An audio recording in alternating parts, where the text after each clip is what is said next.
여러분 안녕하세요. 오늘도 건강한 모습으로 찾아뵙게 되어 정말 반갑습니다. 혹시 이런 생각 해본 적 있나요? 건강검진은 많을수록 좋다. 그래서 매년 병원 문턱이 닳도록 검사를 받으시죠? 아니면 부모님께서 검사는 많을수록 안전하다며 종합검진을 강요하시나요? 그런데 그 익숙한 습관, 혹시 여러분의 삶을 갉아먹고 있을지도 몰라요. 믿기지 않으시죠? 저도 처음엔 그랬어요. 어느 날 저희 어머니가 건강검진 결과를 들고 와서 눈물을 보이셨어요. 뭔가 이상이 있대. 더 검사해 봐야 한대. 그날부터 우리 가족의 삶은 완전히 달라졌습니다. 병원을 오가며 검사하고 밤새 인터넷을 뒤지며 불안에 떨었죠. 오늘은 제가 83살 아버지와 72살 이모를 통해 깨달은 충격적인 진실을 나눠 드리려고 해요. 건강을 지킨다고 믿었던 그 검진이 때로는 가장 큰 적이 될 수 있다는 사실을요. 우리 아버지는 평생 건강에 진심이셨어요. 60대부터는 1년에 2번씩 큰 병원에서 종합검진을 받으셨죠. 아프기 전에 미리 알아야 한다는 신조로 사셨거든요. 어느 날 폐에 작은 그림자가 발견됐어요. 의사 선생님은 정밀 검사가 필요하다고 했고 그때부터 우리 가족의 고통이 시작됐습니다. 폐암일 확률은 50%예요. 의사의 이 한마디에 아버지의 얼굴색이 변했어요. 석 달 동안 6번의 병원 방문, 3번의 검사, 2번의 생검. 결국 그 그림자는 단순한 흉터였어요. 그런데 그 과정에서 아버지는 체중이 8kg이나 빠지셨고 불안과 우울로 잠도 제대로 못 주무셨어요. 이제 검사 결과 안 좋으면 어떡하지? 라는 생각이 머릿속을 떠나지 않으셨대요. 검사 비용도 만만치 않았고요. 건강을 지키려다 오히려 건강을 잃는 아이러니한 상황이었죠. 반면 우리 이모는 완전히 달랐어요. 나이 들면 몸에 이런저런 문제가 생기는 건 당연한 거야 라고 하시며 병원은 정말 필요할 때만 가셨죠. 대신 매일 아침 동네 한 바퀴 산책하기, 이웃들과 수다 떨기, 텃밭 가꾸기에 시간을 투자하셨어요. 특별한 건강식품도 없이 평범한 식사를 하면서도 지금까지 큰 병 없이 건강하게 72살을 살고 계세요. 검진에서 뭔가 이상이 발견되면 어떡해요? 제가 물었더니 이모는 이렇게 대답하셨어요. 그래도 지금까지 잘 살았잖아. 앞으로도 잘 살 거야. 검사 결과에 인생을 맡기고 싶진 않아. 이 말이 제 가슴에 깊이 박혔습니다. 이 두 분의 사례를 보면서 저는 의문이 생겼어요. 정말 모든 검진이 우리에게 도움이 될까? 혹시 과도한 검사가 오히려 우리의 삶의 질을 떨어뜨리는 것은 아닐까? 잠시 여러분의 일상을 떠올려 보세요. 매일 아침 일어나 가장 먼저 하는 생각이 오늘은 어떤 약을 먹어야 하지? 인가요? 아니면 오늘은 무엇을 하며 즐겁게 보낼까? 인가요? 건강이란 단순히 병이 없는 상태가 아니라 몸과 마음이 모두 편안한 상태를 말해요. 바로 여러분이 지금 느끼는 그 행복감이 진짜 건강의 척도랍니다. 최근 한 연구에서 재미있는 사실이 밝혀졌어요. 70대 이상 노인 1000명을 대상으로 한 조사에서 실제 건강 상태보다 자신이 얼마나 건강하다고 느끼는지가 수명과 더 밀접한 관련이 있었대요. 자신이 건강하다고 느끼는 사람들은 실제 건강 상태와 관계없이 더 오래 살았답니다. 놀랍지 않나요? 우리 사회에는 오해가 있어요. 더 많은 의료 서비스를 받을수록 더 건강하다라는 오해 말이죠. 특히 우리나라는 세계에서 의료 접근성이 가장 좋은 나라 중 하나입니다. 동네마다 병원이 있고 큰 도시에는 대형 병원들이 즐비해 있어요. 건강보험 덕분에 비용 부담도 다른 나라에 비해 적은 편이고요. 하지만 여기서 우리가 놓치고 있는 중요한 사실이 있어요. 의학 검사에도 득과 실이 있다는 점이에요. 어떤 검사든 100% 정확하지 않아요. 위양성이라는 말 들어보셨나요? 실제로는 문제가 없는데 검사 결과는 문제가 있다고 나오는 경우를 말해요. 이런 위양성 결과가 가져오는 결과는 어떨까요? 제 친구 철수 씨 이야기를 들려드릴게요. 65살 때 종합검진에서 간에 작은 혹이 발견됐어요. 의사는 간암 의심이라고 했죠. 그 후 석 달 동안 철수 씨는 잠도 못 자고 식사도 제대로 못했어요. 가족들에게 유언까지 남겼대요. 하지만 결국 추가 검사 결과 그 혹은 단순한 물혹이었어요. 석 달 동안의 불필요한 공포와 스트레스. 그게 과연 건강에 도움이 됐을까요? 예를 하나 더 들어볼게요. 우리나라에서 많이 하는 검사 중 하나가 갑상선 초음파 검사죠. 갑상선 결절이 발견되면 대부분 걱정하시죠? 그런데 80살 이상 어르신들의 거의 절반이 갑상선에 결절이 있다는 사실 알고 계셨나요? 그리고 그중 암으로 발전하는 경우는 아주 드물어요. 오히려 불필요한 검사와 치료로 인한 부작용이 더 클 수 있답니다. 자, 준비됐나요? 잠깐 본격적인 이야기를 시작하기 전에 부탁드릴 게 있어요. 이 내용이 도움이 되실 것 같다면 지금 바로 구독 버튼과 좋아요 버튼을 눌러주세요. 여러분의 작은 응원이 저희에게는 큰 힘이 됩니다. 또 주변 가족이나 친구분들에게도 이 영상을 추천해 주시면 더 많은 분들이 유익한 정보를 얻을 수 있을 거예요. 자, 이제 본격적으로 이야기를 시작해 볼게요. 이 이야기는 단순한 건강 팁이 아니에요. 여러분의 인생 후반부를 더 풍요롭고 행복하게 만드는 비밀입니다. 놓치지 마세요. 노년기는 우리 인생에서 정말 특별한 시간이에요. 일에서 해방되고 자녀 양육의 부담에서도 벗어나 드디어 자신만의 시간을 가질 수 있는 황금기죠. 이 소중한 시간을 어떻게 보낼지는 전적으로 우리의 선택에 달려 있어요. 행복한 추억을 만들며 보낼 것인지 아니면 병원과 약국을 오가며 보낼 것인지 말이에요. 여러분, 지금 이 순간 잠시 눈을 감고 생각해 보세요. 여러분이 80살, 90살이 되었을 때 어떤 모습으로 살고 싶나요? 매일 약 먹는 시간을 확인하며 불안해하는 모습? 아니면 가족, 친구들과 함께 소소한 일상을 즐기며 웃음 짓는 모습? 선택은 여러분의 몫입니다. 오늘 이 이야기를 통해 여러분이 조금 더 현명한 선택을 하실 수 있기를 바랍니다. 자, 이제 본론으로 들어가 볼까요? 솔직히 고백할게요. 저는 건강 마니아였어요. 매년 종합검진을 받으며 이게 나를 건강하게 해줄 거야 라고 믿었죠. 하지만 작년 아버지께서 83살에 받은 검진 결과가 저를 충격에 빠뜨렸어요. 의사가 조용히 말했죠. 이 나이에 모든 검사가 필요하진 않아요. 오히려 해로울 수도 있습니다. 그 순간 머릿속이 하얘졌어요. 정말로? 당연히 믿었던 검진이 위험할 수 있다니. 의사는 웃으며 말했어요. 70살 넘으면 몸이 달라져요. 젊은 사람 기준으로 검사하면 혼란만 커져요. 그때 깨달았죠. 그동안 얼마나 불필요한 스트레스를 받았을까? 제 친구 민호 씨는 75살에 폐의 작은 그림자 때문에 6달 동안 온갖 검사를 받았어요. 결과는 아무 문제 없어요. 한마디였죠. 하지만 그 기간 동안 민호 씨는 매일 밤 죽음에 대한 불안으로 잠을 못 잤어요. 건강검진이 몸보다 마음을 먼저 아프게 한 거죠. 심리학자들은 이를 진단 후 불안증후군이라고 부른대요. 병이 아니라 병에 대한 두려움이 우리를 아프게 만드는 거죠. 연구에 따르면 70살 이상 노인 중 65%가 불필요한 검사로 시간, 돈, 정신 건강을 낭비한다고 해요. 왜 이런 일이 벌어질까요? 첫째, 노년층 신체는 젊은이들과 달라요. 콜레스테롤이 조금 높아도 80살 넘은 분들에겐 오히려 생존 확률을 높일 수 있어요. 우리 몸은 나이에 따라 변화하는데 검사 기준은 여전히 젊은 사람 기준이니 문제가 생기죠. 둘째, 검사 자체가 위험해요. 대장 내시경은 80살에 하면 합병증 위험이 40살보다 5배나 높아요. 제 이웃 정 할아버지는 대장 내시경 후 장 천공으로 응급실에 실려갔어요. 건강검진 받다가 더 위험해진 거죠. 셋째, 경제적 부담이 커요. 제 이웃 박 할머니는 78살인데 불필요한 검사비로 평생 꿈꿔온 유럽 여행 자금을 날렸어요. 그 돈으로 파리 에펠탑도 보고 베니스 곤돌라도 타고 싶었는데 결국 병원 침대에 누워 천장만 보다 왔어. 그렇다면 모든 검진을 거부해야 할까요? 절대 아니에요. 핵심은 선택이에요. 정말 필요한 검진만 받는 거죠. 제가 추천하는 5가지 필수 검진을 알려드릴게요. 첫째, 혈압 측정. 고혈압은 증상 없이 찾아와 심장마비나 뇌졸중으로 이어질 수 있어요. 측정도 쉽고 비용도 거의 들지 않아요. 우리 동네 경로당에서도 무료로 재주시더라고요. 둘째, 당뇨병 검사. 제 이웃 김 할아버지는 72의 당뇨 진단 후 매일 30분 걷기 시작했어요. 1년 만에 약도 끊고 걷기 덕분에 삶이 밝아졌다고 하셨어요.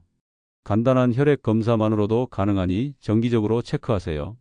셋째, 골밀도 검사. 넘어져서 골절되면 노년의 삶이 완전히 달라질 수 있어요.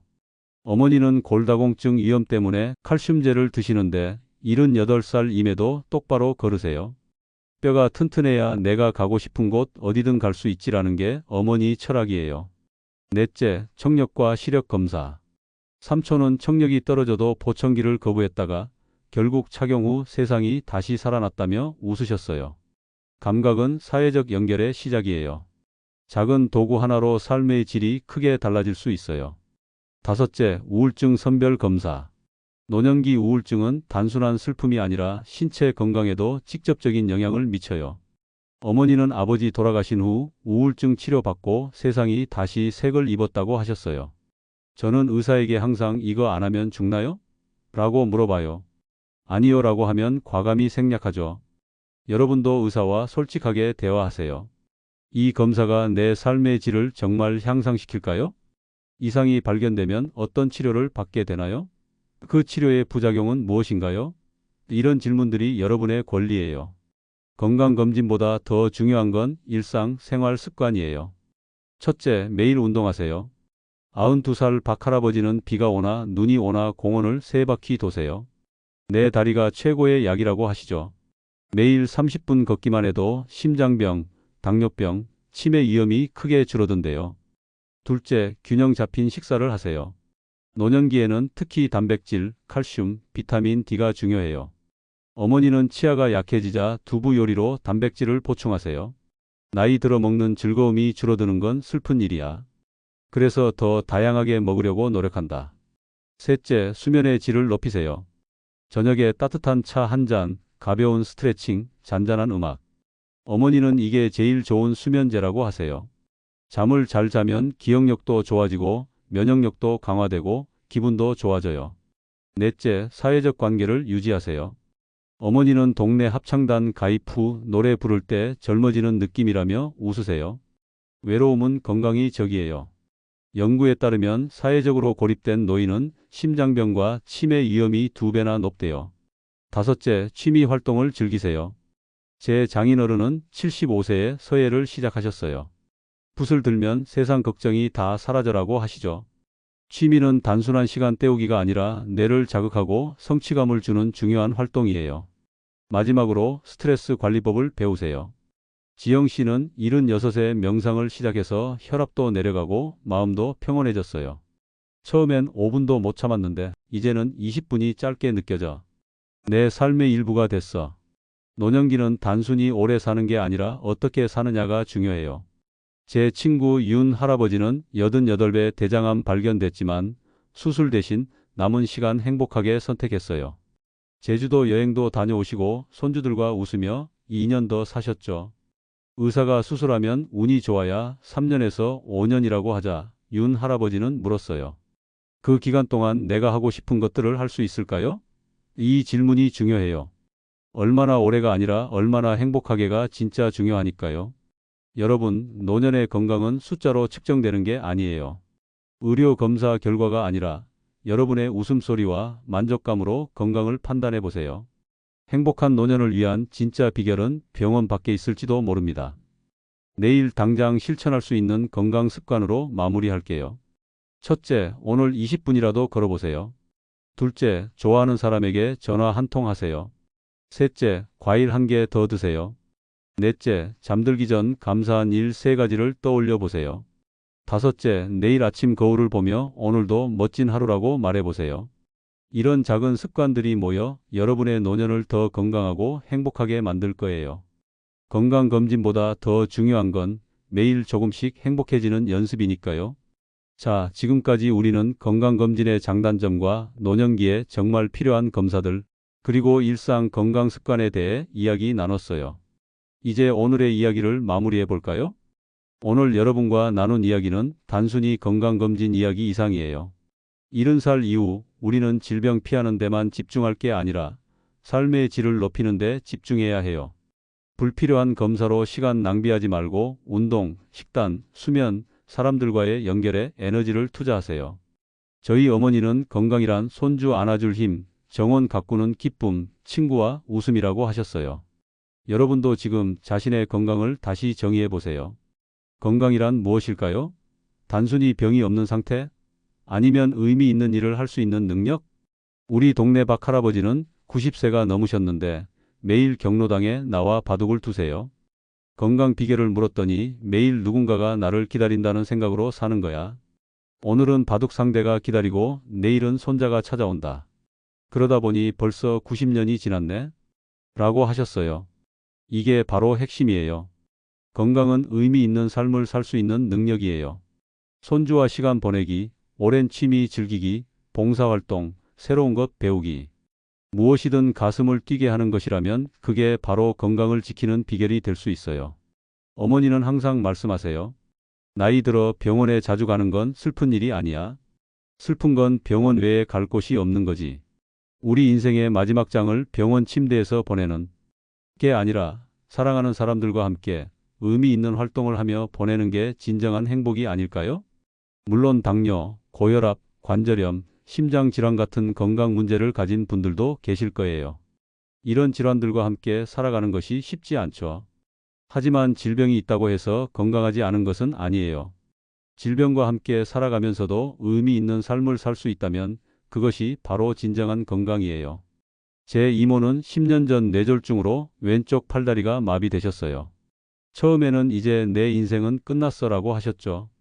하지만 재활치료를 받으며 변화가 생겼어요. 한 손으로 할 수 있는 손뜨개를 배워 이웃 아이들을 위한 모자와 목도리를 뜨개질하며 행복을 찾으셨어요. 내가 뜬 모자를 쓴 아이들이 웃는 모습을 볼 때가 가장 행복해라고 하세요. 이런 사례가 가르쳐주는 것은 뭘까요? 건강이란 완벽한 신체 상태가 아니라 주어진 조건 속에서 최선을 다해 삶을 즐기는 능력이에요. 저는 이걸 적응적 건강이라고 부르고 싶어요. 나이 들면서 변화하는 몸과 환경에 적응하며 그 속에서도 기쁨과 의미를 찾는 능력이죠. 자, 지금부터는 실천 방법을 구체적으로 알려드릴게요. 여러분의 남은 인생을 더 건강하고 행복하게 만들 수 있는 6가지 방법이에요. 첫째, 건강검진을 현명하게 선택하세요. 의사에게 꼭 물어보세요. 이 검사가 내 삶의 질을 정말로 향상시킬까요? 검사 결과가 나쁘면 어떤 치료를 받게 되나요? 그 치료는 내 나이에 어떤 부작용이 있나요? 모든 검사에는 득과 실이 있어요. 불필요한 검사는 과감히 거절하세요. 둘째, 건강 노트를 만드세요. 몸의 이상 신호만 기록하는 게 아니라 오늘 느낀 행복한 순간, 감사한 일, 즐거웠던 활동도 함께 기록하세요. 제 78세 어머니는 매일 저녁 오늘의 3가지 행복을 기록하세요. 비가 내리는 소리가 좋았다. 오랜만에 친구와 통화했다. 맛있는 국수를 먹었다. 이런 작은 행복을 기록하면 우울감도 줄어들고 면역력도 높아진대요. 셋째, 매일 몸을 움직이세요. 특별한 운동이 아니어도 돼요. 집 주변 한 바퀴 걷기, 가벼운 스트레칭, 빨래 개기, 설거지하기. 이런 일상 활동도 다 운동이에요. 우리 아버지는 85에도 매일 아침 내 다리로 걸을 수 있는 한 살아있는 거야 라며 동네 한 바퀴를 도세요. 넷째, 식사는 간단하게 다양하게 하세요. 특별한 건강식이 아니라도 괜찮아요. 채소, 과일, 단백질, 통곡물을 골고루 먹는 게 중요해요. 특히 단백질은 노년기에 더 중요해요. 고기를 씹기 힘들면 두부, 생선, 계란, 콩류로 대체하세요. 어머니는 맛있게 먹는 게 최고의 영양제라고 하세요. 좋아하는 음식을 소량이라도 즐겁게 먹는 게 중요해요. 다섯째, 매일 누군가와 대화하세요. 전화, 문자, 직접 만남, 어떤 방식이든 상관없어요. 혼자 지내는 시간이 길면 우울증 위험이 3배나 높아진대요. 말벗이 필요하시면 동네 복지관이나 경로당을 찾아보세요. 우리 이웃 최 할머니는 79에 노래 교실에 다니기 시작하셨어요. 노래를 부르면 젊어지는 기분이야. 게다가 비슷한 또래 친구들도 생겼지. 여섯째, 새로운 것에 도전하세요. 나이 들었다고 새로운 시작을 두려워하지 마세요. 제 장인어른은 75에 스마트폰 사용법을 배우셨어요. 처음엔 어려워하셨지만 이제는 손자들과 영상통화하고 뉴스도 보고 걸음수도 체크하시며 이게 내 인생의 새로운 낙이야 라고 하세요. 배움에는 끝이 없어요. 마지막으로 자신을 사랑하세요. 젊었을 때처럼 몸이 움직이지 않는다고 기억력이 예전 같지 않다고 자책하지 마세요. 나이 들면 축복이에요. 자신의 몸과 마음에 매일 감사하세요. 제 할머니는 96세에 돌아가시기 전까지 매일 아침 거울을 보며 고맙다. 내 몸아. 오늘도 나와 함께 해줘서. 라고 하셨대요. 여러분, 오늘은 건강검진의 양면성과 진정한 노년기 건강의 의미에 대해 이야기 나눴어요. 중요한 것은 검사 결과지의 숫자가 아니라 여러분이 매일 느끼는 삶의 기쁨과 만족감이에요. 필요한 의료 서비스는 받되 그것에만 건강을 맡기지 마세요. 진정한 건강은 병원 밖에 있어요. 사랑하는 사람들과의 대화 속에, 취미 활동의 즐거움 속에, 아침 산책의 상쾌함 속에, 이런 소소한 일상의 행복이 모여 건강한 노년을 만드는 거예요. 내일부터 실천할 수 있는 작은 도전을 드릴게요. 첫째, 오랫동안 연락 안 한 친구나 가족에게 전화 한 통 하세요. 둘째, 오늘 하루 동안 웃을 일을 3가지 이상 찾아보세요. 셋째, 평소와 다른 길로 산책해 보세요. 넷째, 새로운 과일이나 채소를 하나 먹어보세요. 다섯째, 잠들기 전 감사한 일 3가지를 떠올려 보세요. 이런 작은 실천들이 모여 여러분의 노년을 더 건강하고 행복하게 만들 거예요. 건강검진보다 더 중요한 건 매일 조금씩 행복해지는 연습이니까요. 이 영상이 도움이 되셨다면 좋아요와 구독 버튼 눌러주세요. 여러분의 응원이 저에게는 큰 힘이 됩니다. 또한 댓글로 여러분만의 건강 비밀을 공유해 주시면 정말 감사하겠습니다. 어떤 운동을 하시는지, 어떤 음식을 즐겨 드시는지, 또는 스트레스 해소법은 무엇인지, 여러분의 경험과 지혜가 다른 분들에게도 큰 도움이 될 거예요. 함께 나누면 우리 모두 더 건강해질 수 있을 거예요. 오늘도 끝까지 시청해 주셔서 진심으로 감사드립니다. 여러분의 노후가 더 밝고 행복하기를 진심으로 응원합니다. 건강하세요, 여러분.